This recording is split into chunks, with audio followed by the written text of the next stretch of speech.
right, everyone. We can... No. We can make that walk back, right? Right. We can do it. It'll be fine. It'll be fun. A little group field trip. Trying to drink coffee as I do this. Every time I play DA2, I drink coffee. Oh, really? I was drinking coffee. Good news is, Anders should do a little bit more damage now. I always want to try. So... Oh, wait. Hold on. We have no dog. Oh, man. I should have noticed that gauge went down earlier. That definitely would have helped at one point. Wasn't it, though, Varric? Why doesn't he whisper sweet nothings to anybody else while he's fighting? And it's really not whispering. It's more yelling. But, like, Bianca gets all the, like, good job team. What about me, Varric? What if I just want a good job, Hawke kind of pep talk? Anything back here? Oh, yes. Raw lyrium. The fact that you can just collect raw lyrium in DA2 is hilarious, because, like, technically, only dwarfs are supposed to do that. Oh, good more. I was kind of hoping we weren't done with them for the day. Thank you. Hey, no, you. Why do we keep saying piece of cake? No. All Hawke is going to do is want cake after. Cool. That's it. So that's why they made us go back out. Because they were like, you didn't fight enough stuff. We want to make sure you fight a few more skellies on the way out. I appreciate that level of commitment to the skeleton fights.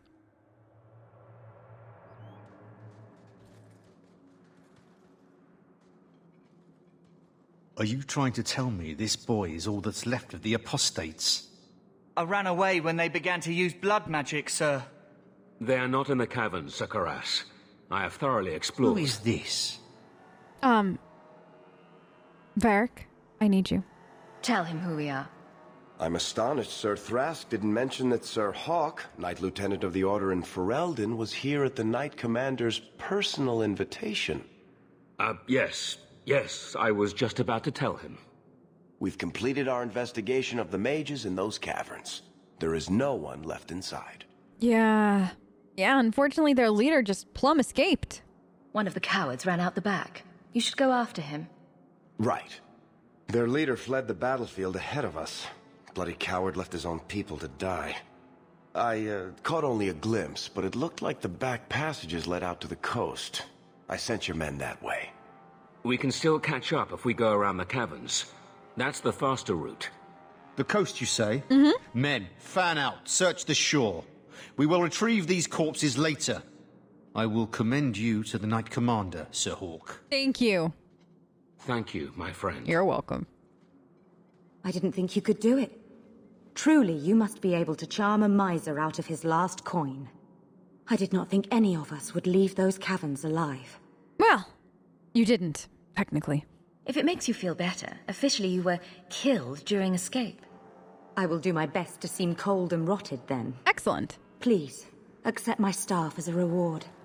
It has the mark of Starkhaven on it. I dare not carry it now. It should bring a good price. Now, we must flee as far as we can before nightfall. Thank you, friend. We did it. Look at that. Everybody likes us. Everybody thinks we're nice. So have we hit max with... We should be like... Yeah, we're so close to max with Varric. Okay, so now that that's done, we have... one more... Like, that's terrifyingly fun to think about. We have one quest left. Confront the blood mage... The blood mage's dark... Okay, so we're gonna go... Right, because we do not want to bring Fenris. No. I've mentioned it before. I'll mention it again. This makes him cranky if you do what you want to do here that doesn't involve, you know, ending the blood mages kind of thing. Well, like, we're going to end the blood mages, but more like what happens to Kieran after. So I am 50-50 on what we do with Kieran. I've done both. Honestly, I think I'm just going to recommend him, like, to just be watched but like not lose his post, because I like that option the best, I think. So enemies among us, is that really it? Wait, and then there's the loose ends thing, but like, who cares about that? And then I gotta double check gifts. I do think I caught all the gifts though. And then after that, it's time for the deep roads. This game is simultaneously... The right of tranquility is the whole problem. If they didn't have that to hold over us, we'd have so many more options. Right. If we want to fight back, or just engage in intelligent debate, they make sure we can't do it. They're forcing our hands. There's no way to change things peacefully. There must be something. If it's tranquility or death, we have no choice but to make every confrontation a life or death struggle. I know, but... there are good people in the Circle, the Chantry. There has to be a way to reason with them. Not if they take away your ability to reason. That's the scary part about the right of tranquility more than anything, is it takes away your ability to talk to them and to reason. However, I didn't realize until... because I never really take Anders and Bethany. Because usually I'm like, well, one mage, Varric, and I'm like a warrior when I usually play by myself. But like, now that I've heard that conversation, like you can 100% see the ending of the game. Like, it makes so much sense. Like, he was thinking about this all the way back here. Like, it was 10 years in the making. What? That's kind of insane. We should go carefully. I know. Who knows what this many blood mages may have summoned to defend themselves. Oh, they summoned stuff. Did they ever? Also, I think if you bring Anders here, he's got specialty dialogue for healing. I don't like the looks of this. All set. Oh my god. Well, you want to know what they summoned? I found it. How we doing? Oh, there's one. Oh my goodness. So many of you. Girl, do me a favor. Take that. No. Take that. Alright. Do you? Not mine though, right? Oh no. There. You? Okay. You too. Okay. I think I was gonna say something and then Anders rudely interrupted me. Well, not Anders, but like the Anders-Bethany conversation. Oh, I was gonna say, I love how like simultaneously very short and in-depth this game feels at times. Like, I know it's been a significant amount of episodes that have gotten us through like the prologue and chapter 1, but like I'm always like, wait, we're going to the deep roads already? But at the same time going like, we're only going to the deep roads now? It's very confusing. This codex entry. Oh, I've been waiting. All right, buckle in. This is a good one. Also, why are the books so insanely cool looking in this game? Look how big he is. You can't just lug that around. Like, that's one of those ones that needs like its own stand. This is really long though. Well, actually it's not. And this is not from Brother Genitivi. So there's that. I detest this notion that the veil is some manner of invisible curtain that separates the world of the living from the world of spirits. Whether it be called the Fade or the Beyond is a matter of racial politics I refuse to indulge in at the moment. There is no this side and that side when it comes to the veil. One cannot think of it as a physical thing or a barrier or even a shimmering wall of holy light. Thank you very much for that image, your perfection. Think of the veil instead as opening one's eyes. Before you opened them, you saw our world as you see it now, static, cold, unchanging. Now that they are open, you see our world as the spirits see it, chaotic, ever-changing, a realm where the imagined and the remembered have as much substance as that which is real, more, in fact. A spirit sees everything as defined by will and memory. This is why they are so very lost when they cross the veil. In our world, imagination has no substance. Objects exist independently of how we remember them or what emotions we associate with them. Mages alone possess the power to change the world with their minds, and perhaps this form of nature of a demon's attraction to them. Or this forms the nature of a demon's attraction to them, who can say? Regardless, the act of passing through the veil is much more about changing one's perceptions than physical transition. The veil is an idea. It's an act of transition itself. And it is only the fact that both living beings and spirits find the transition difficult that gives the veil any credence as a physical barrier at all. So what I find really interesting about this is, once again, spoilers for Dragon Age Inquisition's Trespasser DLC. So if you haven't, skip a few bits, or haven't played it, skip a few bits. But when Solas mentions that basically we were like, it was like living in a world of tranquil people, right? Like for Solas, it was like being the only non-tranquil in a room full of tranquils. And this kind of lends a whole bunch of credence to that, right? Basically, the way spirits see everything and the way that we see everything are two different things, like emotions and the way you remember an object is actually real to them. So imagine, like, for an instance, that your anger is actually real. Like, it's a real, tangible thing. And that's how spirits are on the other side versus, you know, coming here must be like some kind of like insane shock.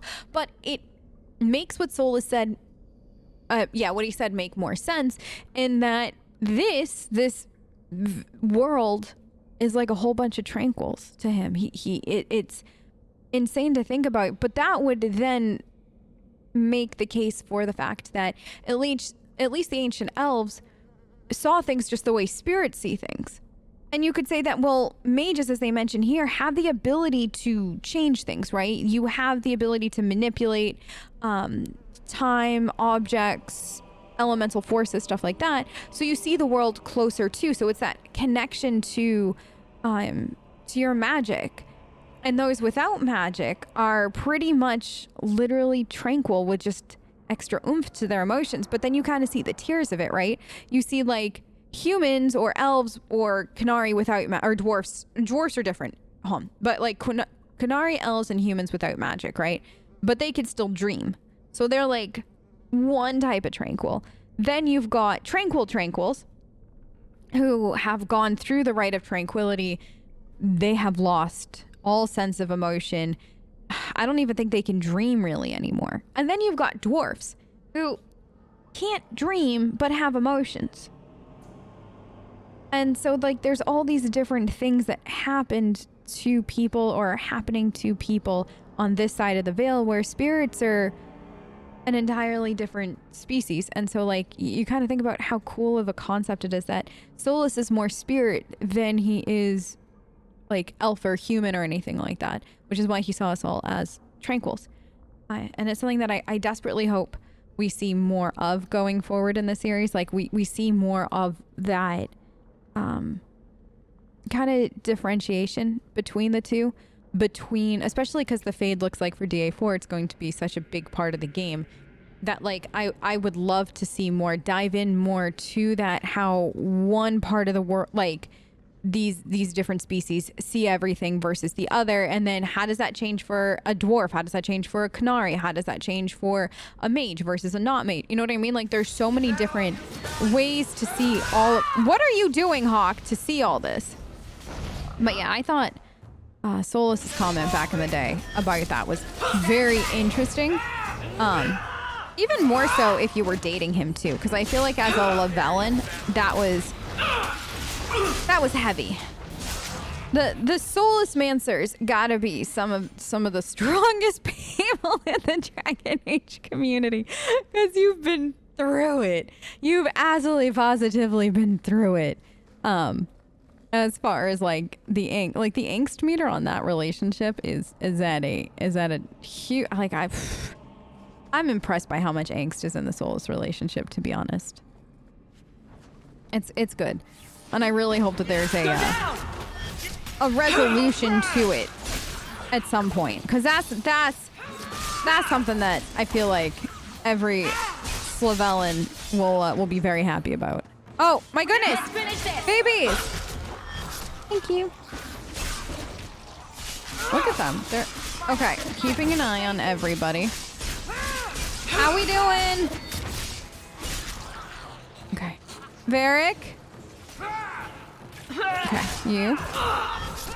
Now you. Thank you.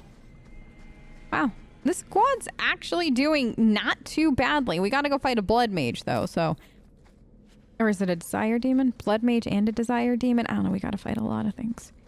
I can't believe we're already Watch your step. here. That should do it. That should do it, girl. All right. Everything. Yep. Yep. Here he is. Isn't that so crazy? I've never seen anything like that since. Like, this is one of those very interesting quest lines.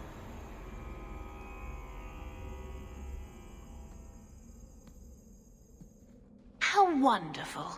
More vessels for our experiments. Where is Karen? Perhaps the demons will find one of you suitable. Always the demon thing.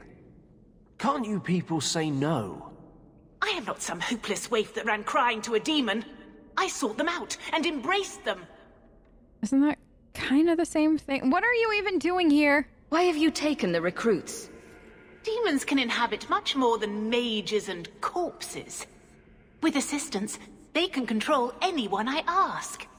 Any Templar, any noble, any well-meaning meddler. Like, that's interesting. Like, I get the whole they can control, or like demons can technically possess Templars, right? Like that, especially after what we learned in DAI, makes a whole heckin' lot of sense. But you can really have a demon inhabit anybody? Like, that's something that, like, I feel like we hadn't learned up until this point, and I don't feel like we've talked about enough, because that's literally terrifying. Absolutely, positively terrifying. You do know I cut a path through your abominations, right? Good, good. The demons like spirit. If a few more Templars fall to the demons, we can seed chaos in their ranks. How many abominations can they discover amongst their own before it drives the Knight Commander crazy? Okay, just tell me where the recruits are. Tell me where Karen is. The experiments need so much fuel, you see. So many living vessels are found wanting. Useless vessels can still feed the compost heap, so it's not a complete waste. You are absolutely positively insane. I hope you know that. Good to know you're barking mad. That makes things easier. In days of old, the Tevinter Imperium spanned the known world. Demons were their allies, held in check by power and knowledge. With a wave of a hand, I could do more than a Templar can achieve in a lifetime. Yet they command us. Absurd. We should be ruling them. We should rule you all. Kill the vessels only if you must. I don't think there's a desire demon yet, but you. Get back! You first. Girl, I need it. Dead. Dead, dead, dead, dead, dead, Hawke. Yeah, dead. Okay. Whew. Oh no, you're still alive. I thought, dare you. I knew you were, I knew. Like, I 100% knew that you were a thing. Hawke, do me a favor. Take that. Okay. Now you fall. You messed with the wrong man. Bethany! I'm gonna see if he'll heal you. Say your prayers. Okay. The lights. Mother, the lights. Oh, that poor kid. Stuck. He reminds me of the Templar from DAO. Wait, no, we did see that Templar get possessed. Well, by a demon. Yeah, no. Well, would you say that one Templar in the circle was possessed by a demon? At that point, do you remember the Desire Demon in the circle tower with the guy, and like they were pretending to be like the wife with the kids and everything? Like, I guess that was possession. It was a different kind of possession though than we had seen, or really have seen since.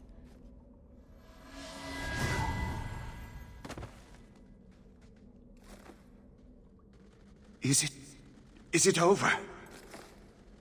Karen. Yes, that's my name. Oh, thank the Maker. I thought he had abandoned me. Yeah. But is it only Karen? It could be Karen +1. A very nasty +1 at that. The cage has opened. Thank Andraste. Hey, Anders, can you do a quick once-over? Any chance you can tell if Karen has an extra passenger? Well, there's one sure way. What was that about? If there was a demon in there, it would have defended itself. Looks like he's clear. Thank you. off you go. Go ahead and leave, Karen. You've been through enough. Don't tell the Templars. I don't know what they do to me. Please, I need to go back. Tell them I'm all right. Tell my sister. I must go. When you talk to Sir Cullen, maybe downplay the blood magic angle. We don't need the Templars cracking down even harder. No, I agree. I'm like, that's the one thing about this where, like, if you're honest about it, it is the right thing to do to be honest about the blood mages, yeah, but at the same time, like, you are going to bring hell on earth to the rest of the mages, it feels like, too, in some ways, like, because of just who Meredith is. So I'm always, like, super leery of that. Also, did we pick up a grimoire?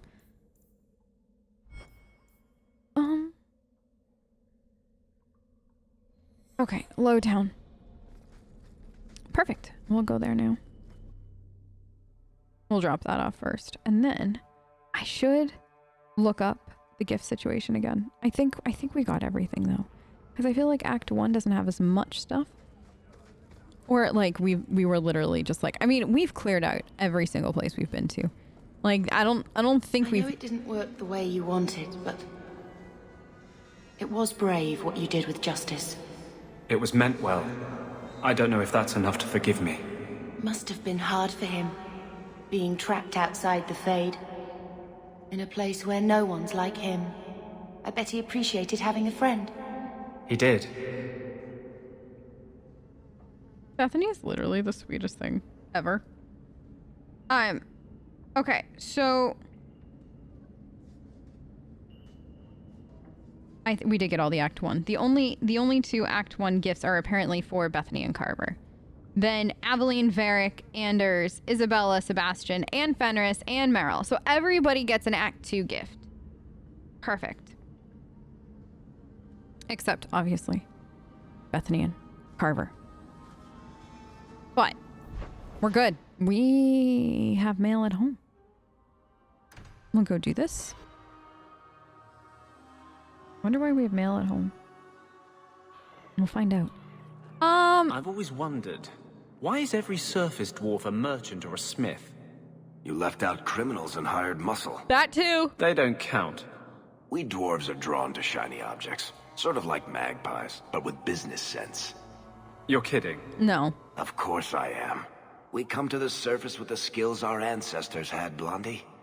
You think there's a tradition of dwarf woodcutters in Orzammar? Beekeepers? Sailors? Well, there could be mushroom growers and nug wranglers. Orzammar will never let those people go topside. Too vital. Also, embarrassing. Yeah, we've tried nug wrangling. It's not easy. I've got some good news and some bad news. What? What is it? Good news, Karen is safe. Bad news, half of your recruits may have been possessed by demons. Sweet blood of Andraste. Demons? Did you say something about the recruits and demons? I didn't want to tell you, Masha. They were horrible. Those mages see the rest of us as ants to be crushed. They won't stop until they've destroyed the Chantry and the Templars forever. Not all mages are like that, though. Tirane was crazy. Magic didn't make her that way. True, not every mage gives in to temptation, but none are ever free of it. At any time, any mage could become a monster, from the lowest apprentice to the most seasoned enchanters. Mages cannot be treated like people. They are not like you and me. Surely that's a little harsh.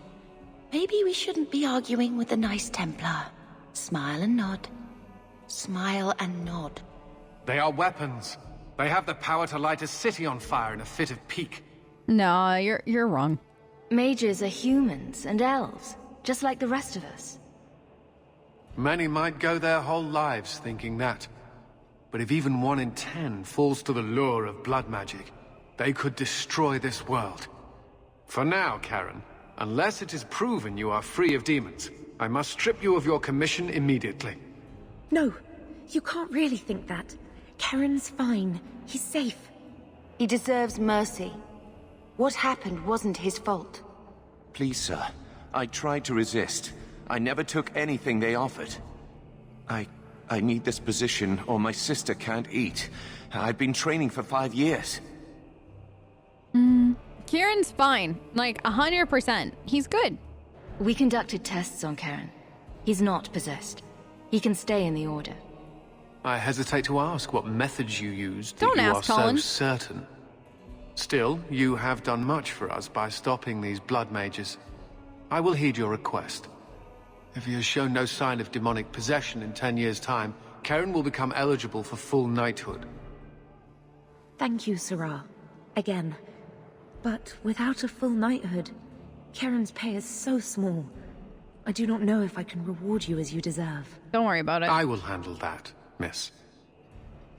You have done the Order a great service. We will not forget it.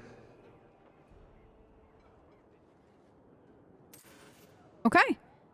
Whew. Andraste herself said magic is a curse. We're lucky to have a way to combat demonic influences through the love of the Maker. Oh, is that it? Okay. So Andraste herself said that magic is a curse according to this person. I didn't know that. But now that I know it, I don't know what to do with the information at hand. Okay. Perfect. So, we are now... I like it that it's called the thinking cap. Boots. 35, 42. I think, oh, I should probably wear those instead. Last Descendant. Oh. Yes. Maybe I'll wear that instead. We'll hold on to those too. And anything else? Nope. Perfect. Okay, so let's quickly go drop off the thingy-majiggy and then go home and read the letter and then go to the deep roads. No, I didn't want this, did I? I did not. There was no part of me that wanted that. Where am I supposed to go? Didn't it say, is it nighttime, Lowtown? For the other thing? No, it's not. It's just, I didn't look. And then we can go to Gamlen's house that way. It's so interesting to see Cullen's, like, growth over the 3 games, though. Just because, like... So, a human, an elf, and a dwarf walk into a bar. The human says, "You're lucky you're so short. That hurt like mad." You could have just stopped me, Blondie. Why waste a perfectly good setup? You got a point, Varric. But with Cullen, he has such good, like, growth, but especially between DA2 and DAI, where, like, he goes from those feelings on mages to potentially falling in love with a mage. I love playing mage inquisitors that romance Cullen, because I think that, like, huge growth between the two is absolutely incredible. Here you go. I think I found something of yours. Don't wave that around. I mean, thank you for this perfectly normal item. You're welcome. I'm happy to help. Do we have everything that we need? What is this? Oh. Yes? Oh, yes, please. Rename. No. Oh, it will dismiss any active. Oh, no, we're good. Okay, let me just double check these stores.